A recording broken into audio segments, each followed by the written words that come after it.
What's going on, everybody? Sip checking in, and everyone, we need to talk about the recent game against the Memphis Grizzlies that the Toronto Raptors had, because not only was this a horrendous game just off the fact that the Raptors allowed 150 plus points against the Memphis Grizzlies, but more importantly, there is another situation that has been brewing for a while in regards to the Raptors that was really put in the forefront, especially in this game against the Memphis Grizzlies. And quite honestly, if this conversation is not talked about now, well, it really could hinder what the Raptors do in their future, not only in this season, but also in their future seasons to come.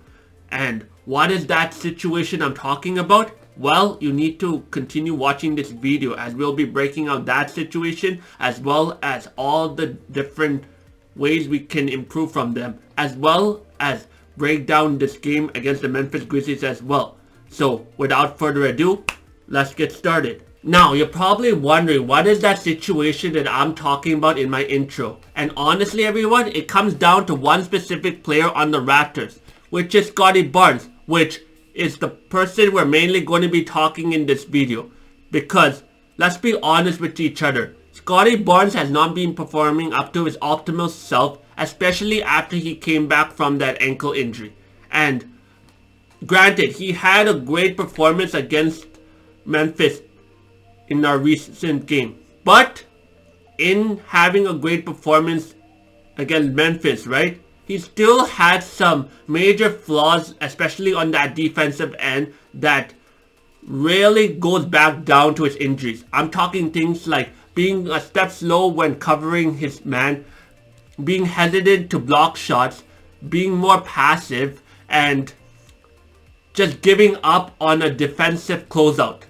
All of those factors that I just mentioned ties back to his ankle injury because he is still under immense amount of pain.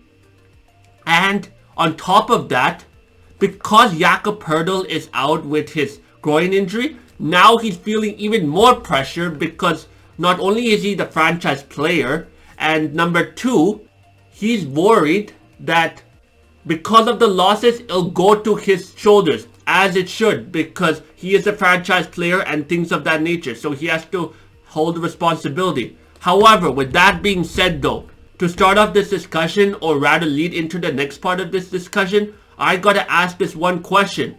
Why is Scottie Barnes still playing? Hold up, that question came out a bit wrong. And honestly, it's not how I imagined it in my head. So let me rephrase that question. The better question should be, why is Scottie Barnes playing 30 plus minutes, especially coming off that ankle injury?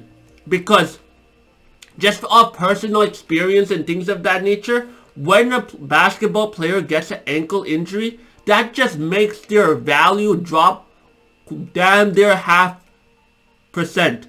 More specifically 50%. Because basketball is a leg and arm oriented sport. And if you have an injury to any of those parts, or rather the whole body itself, it really becomes a liability both for you but also for the team, because now all the other players are overdoing their capabilities in order to cover your weaknesses.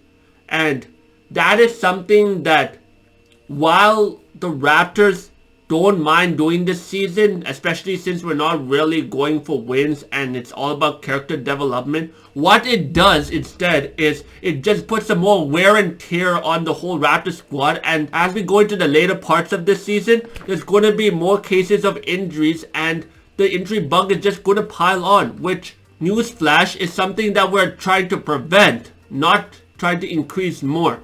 So I say this all to say that Scottie Barnes, he really should be on a minutes constraint up to this point, especially with the games going forward, because even though he seems quote unquote ready to go and things of that nature, you could really tell that he really isn't up to it. Like, let's not sugarcoat it or anything like that. He's doing his best with what he's given, but you know he needs a little bit more time to really bring his explosive self back. And quite honestly, I believe that having that extra downtime, whether that be just watching the players from the bench like he's done up to this point in that season for, I would say, about maybe like a third of the season so far, I think having a little bit more time for him, not only will it help him get his injury resolved and get his explosive back, but also, more importantly, his value will not drop, because as he continues to play like he's played in this 9-game stint up to this point, people are not really going to respect him as a leader and as a player, because it looks like he's just jacking up shots, which infuriates any competitive basketball player. And that's what the Raptors are about. Being competitive and playing their hearts out every single game. So to have a player like Scottie Barnes, regardless of if he's a franchise player or just a player, to have him just jacking up shots like that and really messing up the flow, it really spells trouble for the Raptors, and it's something that I believe that the Raptors really need to fix. So to fix this, I would say the best option would be to put Scottie Barnes out of the game, or if he really needs to play, put him on a meniscus trade like you're doing with Jakob Poeltl, because it's really important, and I can't emphasize that enough. It's really important that Scottie Barnes does not rush this recovery, because we need him to play at his optimal best. Remember, he's one of the 3 cornerstones of this team.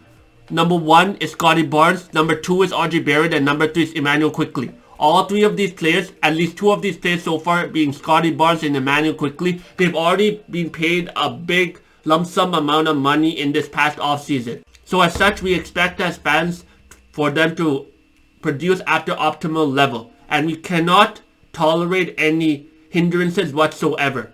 I don't care if we're in a rebuilding phase or anything of that nature. They're professional basketball players, and as such, they need to be held accountable for the injuries, and they need to take the necessary precautions to get that rehab done at their own pace, but also at a pace that really doesn't hinder any of the other players' performances. And what Scottie Barnes is doing is exactly that. So hopefully he understands this, especially with the game that he faced against Memphis Grizzlies, and let's see what he does in the games coming up to this point.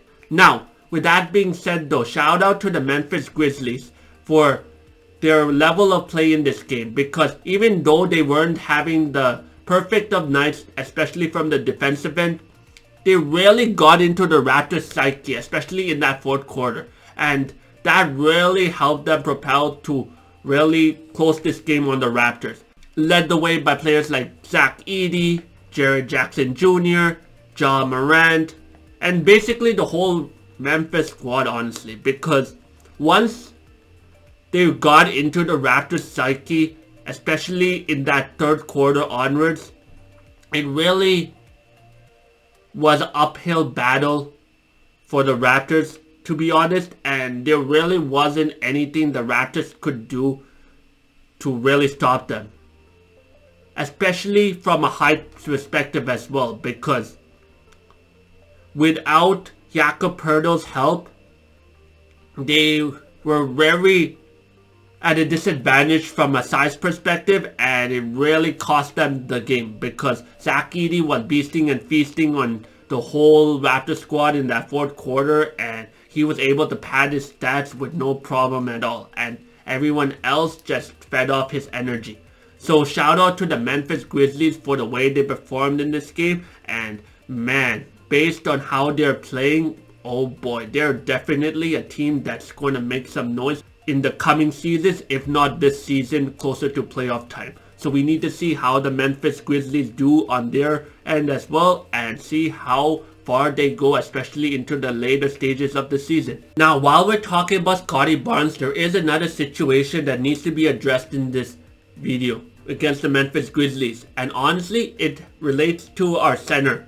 More specifically, the center that got injured for the Raptors, being Jakob Poeltl, because let's be honest with each other, his loss, or rather not having him in these games, is a huge blow for the Raptors, because not only are they overexerting themselves to cover each other's weaknesses, but more importantly, 3 of the Raptors players are doing things that one center could have done. I'm talking things like boxing out, grabbing offensive rebounds, being a presence on the defensive end, and things of that nature, which is okay given the circumstances. But as we look into the long term of where the Raptors want to go, especially in the seasons to come, having a lack of a backup center is really going to hinder our performances, because as things stand now, as the Raptors continue to play this way, we could have a repeat of that 2020 to 2021 season, that Tampa season more specifically, because if you remember in that season, we didn't have a traditional center back then too. And while things were manageable up to a point, that was all due to the championship players' experience, being Kyle Lowry, Pascal Siakam, Fred VanVleet, Norman Powell, and everyone else who was part of that championship squad. So they already had that figured out, and they were able to make the games respectable. But these guys, being young players, they really don't have that championship experience yet. And as such, it is so important that the Raptors front office gets another traditional center. Because one, with another traditional center on the court, it will give Jakob Poeltl more time to rest. And number two, they will be able to find new angles to attack each team. Because even with Jakob Poeltl on the floor up to this point, in the games that he was on the floor, the opponents already had a game plan ready for him. So to have another center that is complementing Jakob Poeltl, I think it'll be so huge for the Raptors, and it's something that could definitely benefit the Raptors, especially as they continue to make waves in the season to come. So hopefully the Raptors front office understands this, and it's something that the front office really focuses on, especially with the trade deadline and things of that nature coming up. Because in my personal opinion, in this trade deadline, even though we're quote-unquote the sellers of the team, meaning we're going to be selling more players than we're actually getting, I believe that on the buying end, we need to be focusing more on getting more centers to complement Jakob Poeltl, because I believe doing so will help the Raptors so much in terms of not only in a strategy standpoint, but also helping other players get that rest and relaxation that they need, especially if they're coming off injuries like we have this season. So hopefully the front office understands this for the Raptors, and they make the necessary calls or the necessary looks, or they start researching as soon as possible. And yeah, we'll need to see what they do on that front going forward, and we'll need to see how they respond to this lack of center presence that has been looming on the Raptors for the last, I would say, 9+ games up to this point. So yeah, that's my 2 cents on the Scottie Barnes situation up to this point. The lack of defensive presence, especially at that center position, as well as my overall thoughts on the Raptors versus Memphis Grizzlies game that happened on Boxing Day. And I'd like to know your thoughts as well. Did you like what you saw? Did you not like what you saw? Do you think that the Raptors should have made a little bit more emphasis in certain areas? Do you think they should target somewhere else coming in that trade deadline, and everything else in between? I'd like to continue that conversation in the comments below. And with that being said, thank you all so much for watching. I hope you all had a great Christmas and holidays up to this point. I definitely did, even though the Raptors are stinging up the joint up to now. But I'm hopeful that the Raptors will make a bounce back in their upcoming games, as this team is not known for having a losing streak and not doing something about it. So I'm hopeful that they will definitely bounce back from what happened in this 9-game stint up to this point. But we'll need to see what they do. And as always, until the next video, I hope you all continue to be amazing. Take care, everyone.